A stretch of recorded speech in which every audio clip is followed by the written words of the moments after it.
என் அன்புக்குரியவர்களே, நம்முடைய ஆண்டவரும் இரட்சகரும் ஆகிய இயேசு கிறிஸ்துவின் நாமத்தில் உங்களை அன்போடு கூட வாழ்த்துகின்றேன். சுகமாயிருக்கிறீர்களா? கிறிஸ்துவின் பாடு மரணத்தை தியானிக்கிற இந்த சிலுவை தியானத்தின் நாட்களிலே உங்களில் பலர் உபவாசித்திருப்பீர்கள். உங்களில் பலர் ஆண்டவரண்டை நெருங்கி சேர்ந்திருப்பீர்கள். உங்கள் உபவாச ஜெபத்திற்கெல்லாம் ஆண்டவர் நிச்சயம் பதில் தருவார். கட்டாயம் உங்கள் வாழ்வை ஆண்டவர் சுத்திகரித்திருக்கிறார் என்று நான் நம்புகிறேன்.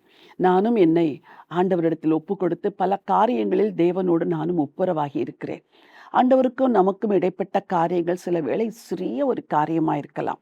அந்த சிறிய காரியத்தையும் தேவன் உணர்த்தும் பொழுது அவரோடு ஒப்புரவாகுதலே நமக்கு ஆசீர்வாதத்தை கொண்டு வரும். உங்கள் வாழ்க்கையிலே உங்களுக்கு பல பலவீனங்கள் இருக்கிறது. அதில் ஒரு பலவீனம், ஐயோ மற்றவர்கள் என்னை என்ன நினைத்து விடுவார்கள், பிறர் என்னை எப்படி நினைப்பார்கள் என்ற ஒரு எண்ணம். ஆகவே பிறரை பிரியப்படுத்துவதற்கு நீங்கள் சில முக்கியமான காரியத்தை விட்டு விடுகிறீர்கள். வாழ்க்கையிலே சில தருணங்கள் உங்களுக்கு ஒரு முறை தான் கொடுக்கப்படும். சில வேளைகளில் கிருபையாய் 2 முறை தருவார், 3 முறை தருவார். ஆனால் அந்த தருணங்களை தேவனுக்காக பயன்படுத்தாமல் மனிதர்களுக்காக பயன்படுத்தினால் நீங்கள் வாழ்க்கையில் நஷ்டம் அடைந்து விடுவீர்கள். கர்த்தர் வைத்திருக்கிற திட்டங்கள் நிறைவேறாமல் போய்விடும். இன்றைக்கும் ஒரு வேத வசனத்தை வாசிக்க விரும்புகிறேன். மார்க் எழுதின சுவிசேஷம் 15ஆம் அதிகாரம் 15வது வசனம். அப்பொழுது பிலாத்து ஜனங்களை பிரியப்படுத்த மனதுள்ளவனாய் பரபாசை அவர்களுக்கு விடுதலையாக்கி இயேசுவையோ வாரினால் அடிப்பித்து சிலுவையில் அறையும்படிக்கு ஒப்பு கொடுத்தான். பிலாத்து தன்னால் ஆன மட்டும் ஆண்டவர் இயேசுவை விடுவிக்க முயற்சி செய்கிறார். ஆனால் ஜனங்கள் போட்ட கூக்கரினால் கடைசியில் ஜனங்களை பிரியப்படுத்த மனது உள்ளவராய் இயேசுவை சிலுவையில் அறைய ஒப்பு கொடுக்கிறார்.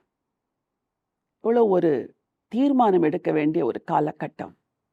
ஜனங்களா, இயேசுவா, மக்களா, அந்த மக்களை படைத்த மன்னவரா என்ற ஒரு தீர்மானம் எடுக்கும் பொழுது அவன் மக்கள் பக்கம் சாய்ந்து விட்டான். உங்களில் கூட அநேகர் அப்படித்தான். வாழ்க்கையில் மக்களை பிரியப்படுத்துவதற்காக இயேசுவை காயப்படுத்துவதை எளிதாய் தெரிந்து கொள்கிறீர்கள். மக்கள் காயப்பட்டு விடக்கூடாது, இயேசு காயப்பட்டாலும் பரவாயில்லை. மக்கள் முன் நல்ல பெயர் எடுக்க வேண்டும், இயேசு என்ன நினைத்தாலும் பரவாயில்லை. இப்படி நீங்கள் வாழ்க்கையிலே சில முக்கியமான காரியங்களில் இயேசு ராஜாவை விட்டு கொடுத்திருக்கிறீர்களா? ஜனங்களை பிரியப்படுத்துவதற்காக தேவ சித்தத்தை மறுதலித்திருக்கிறீர்களா? ஜனங்கள் உள்ளம் குளிரும்படி ஆண்டவருடைய உள்ளத்தை காயப்படுத்தியிருக்கிறீர்களா? நீங்கள் எந்த வயதுடையவராய் இருந்தாலும் சரி, இன்றைக்கு ஒரு தீர்மானம் எடுங்கள். ஆண்டவரே, நான் ஜனங்களை பிரியப்படுத்த மனது உள்ளவனாய் உம்மை துக்கப்படுத்தினதையெல்லாம் எனக்கு மன்னிக்க வேண்டும் என்று நான் ஜெபம் பண்ணுகிறேன். நான் எப்போதும் உம்மை பிரியப்படுத்த எனக்கு உதவி செய்யும் என்று கேளுங்கள்.